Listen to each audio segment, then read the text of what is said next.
Let's begin our next chapter, which is budgeting and controlling operation. In the previous chapter, we have discussed that how to plan for profit. But profit planning alone is not enough. After developing the plan for making your profits, you must design an operating system to actually implement your plans and then evaluate that actual performance is equal to your results or not. Means your results should be resembled with your plans or goals as you have decided in the step number 1 of your planning process. In managerial functions, there is the first process which is called planning and the last step which is called controlling. We start from planning our operations. We plan for each and everything, planning the location, planning the physical facilities, planning your hrm, your managers, your inventory levels. हर चीज़ आप plan करते हैं. Then you make an organisational structure to actually form your organisation और your company. Then आप अपने personal को lead करते हो, motivate करते हो. Leading is all about HRM. Next आप आ जाते हो जब आपने हर चीज़ को एक्चुअल में परफॉर्म कर लिया है, then you should control those processes. Controlling system is very important in any organisation. मतलब आप अपनी एक चीज़ को परफॉर्म कर रहे हो, आपको नहीं पता कि आप किस तरह से परफॉर्म कर रहे हो, आप उसको इवेल्युएट नहीं कर रहे, तो डेफिनेटली आप कभी भी अपने एक्चुअल रिजल्ट जो आपकी डेस्टिनी है उसको अचीव नहीं कर सकते. ठीक है. इन हर रियल लाइफ हम अपनी डे टू डे लाइफ में हर चीज़ को कंट्रोल कर रहे होते हैं. Means if you are driving a car, you control its speeds. आप हर लेवल पर उसकी स्पीड को कंट्रोल करते हो. ठीक है. उसके अलावा अगर आप कुकिंग कर रहे हो तो आप स्टोव की जो लेवल है उसको कंट्रोल करते हो कि कितना रखना चाहिए, कितना नहीं रखना चाहिए. आप हर लेवल पर हर डेली में रूटीन में हर चीज़ को कंट्रोल करते हो. आप मेकअप कर रहे हो तो आपको पता होना चाहिए कि मैंने कितनी क्वांटिटी यूज़ करनी है. It's called controlling. ठीक है. Controlling plays a major role in achieving your goals. Because we create our plans, we then operate these plans. Actual result should be compared with your actual plans या फिर actual results. हम उन set plans को अपने results के साथ इसलिए compare करते हैं ताकि अगर कोई डेविएशंस हैं तो हम उसको रिमूव कर सकें. डेविएशंस मीन्स जो डिफरेंस आएगा. अगर आपने देखा हो तो कॉस्ट अकाउंटिंग में आप वेरिएंसेस का एक चैप्टर पढ़ते हो जिसमें आप वेरिएशंस को या डेविएशंस को कंट्रोल करते हो. ठीक है. कि whether it is favourable result और unfavourable. If it is favourable then you should go with that plan. अगर वो फेवरेबल नहीं है तो आप उसको अनफेवरेबल कंसिडर करके उधर ही स्टॉप कर दो. ठीक है. तो आपकी कंट्रोलिंग में एक सिस्टम होता है जो कि आपकी कंपनी में इंस्टॉल किया जाता है फॉर योर परफॉर्मेंस, ताकि परफॉर्मेंस आपकी कंफर्म हो सके आपके एक्चुअल ऑर्गेनाइजेशनल प्लान्स के साथ. ठीक है.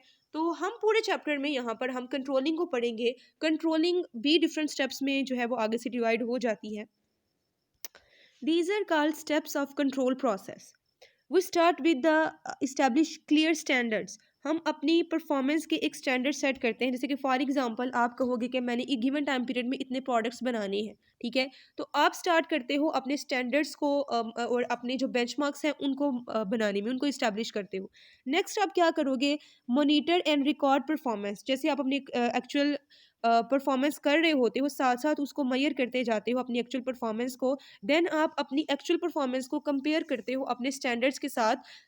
जो भी आपके सेट स्टैंडर्ड्स होंगे, क्या आपके परफॉर्मेंस उस जैसी है या फिर नहीं, उनका कंपैरिजन किया जाएगा. नेक्स्ट आप अपने रिजल्ट्स को कम्युनिकेट करोगे, डिसाइड करोगे कि whether there is any deviation, कोई डिफरेंस है, कोई प्रॉब्लम तो नहीं है.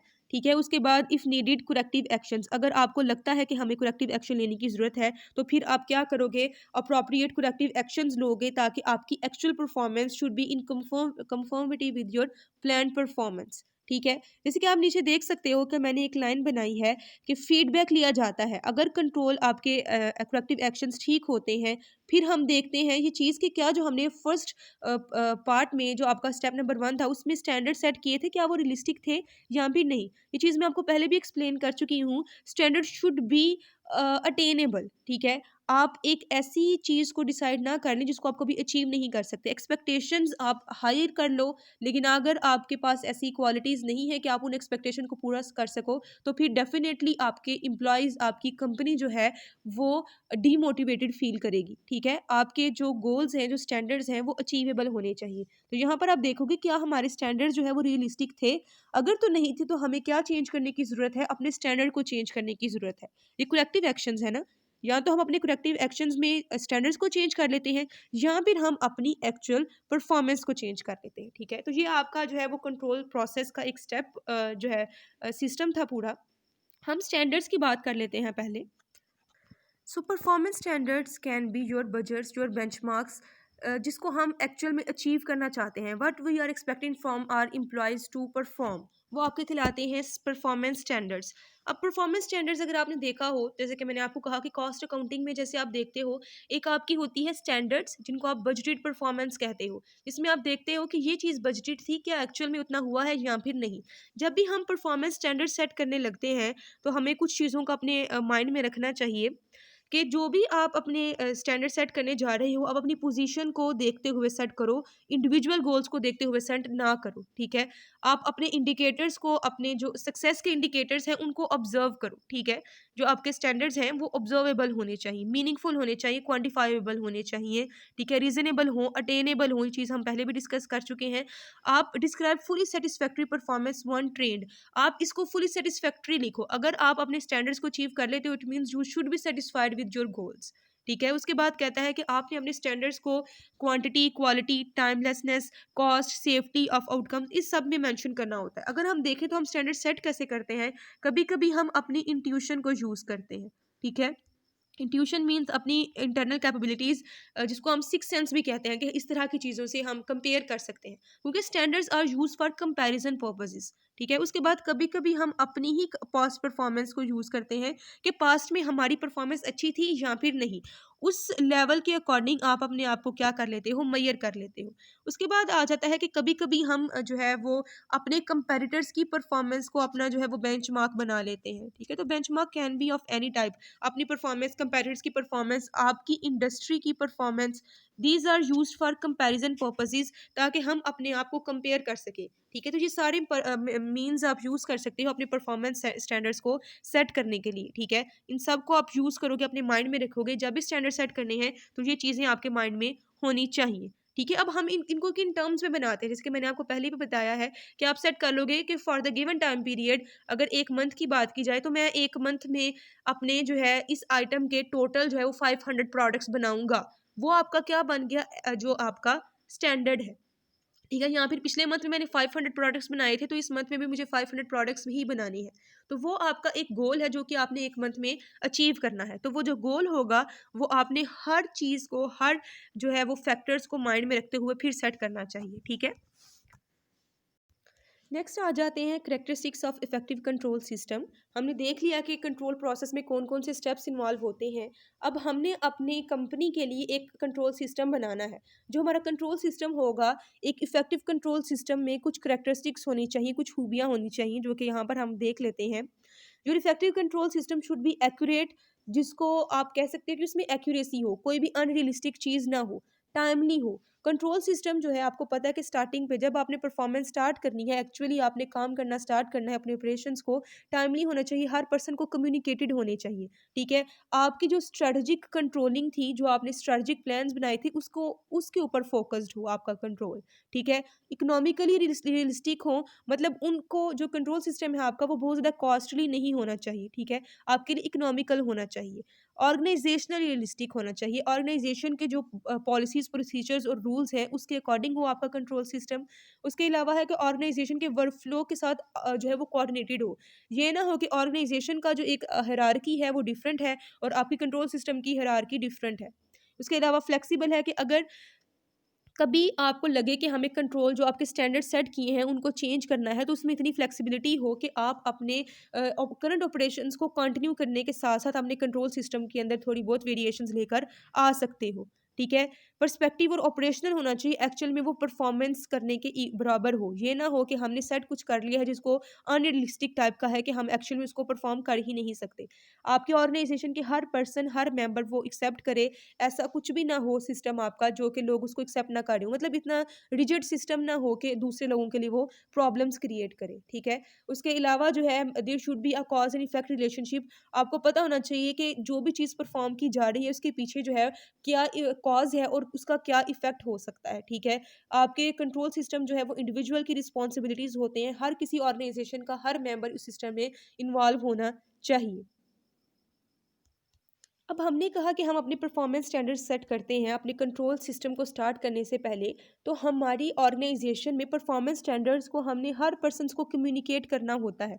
अब परफॉर्मेंस स्टैंडर्ड्स किस फॉर्म में कन्वर्ट किए जाते हैं, किस तरह से हम उनको कम्युनिकेट करते हैं। Basically performance standards serve as building block for preparation of your budgets. ठीक है। बजट का आपको पता है, आपने फाइनेंशियल बजट के नाम से चीज़ पढ़ी होगी जो कि आप घर में भी बनाते हो कि हमारे पास गिवन इनकम इतनी है। ठीक है।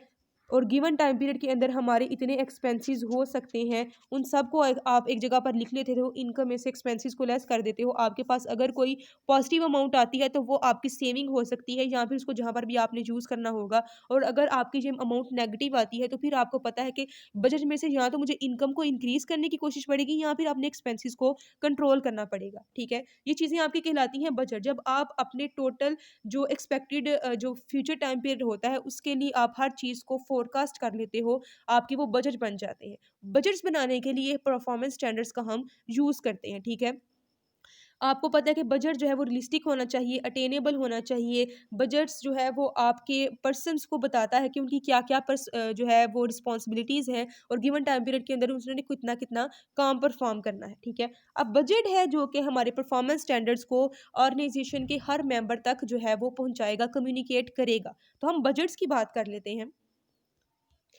Budgets. There are basically three types of budget in an organization: capital budgets, operating budgets and cash budgets. Firstly हम कैपिटल बजट की अगर बात करें तो अगर मैं इसको जूम करके आपको दिखाऊं तो कैपिटल बजट जो है आपको पता है आपकी कंपनी का कैपिटल स्ट्रक्चर या फिर फाइनेंशियल स्ट्रक्चर दो चीज़ों पर बेस करता है। एक होती है आपकी इक्विटी और दूसरा होता है आपका डेट। ये चीज़ मैं आपको पहले भी एक्सप्लेन कर चुकी हूँ। मीन्स टोटल कितना आपको कैपिटल रिक्वायर्ड है for starting your operations. You have to buy your building, your automobiles, your machinery, और उसके अलावा आपने अपने पर्सन्स को सैलरी पे करनी है। ठीक है। आपने एसेट्स परचेज करने हैं, उसके लिए आपको कैपिटल बजट चाहिए।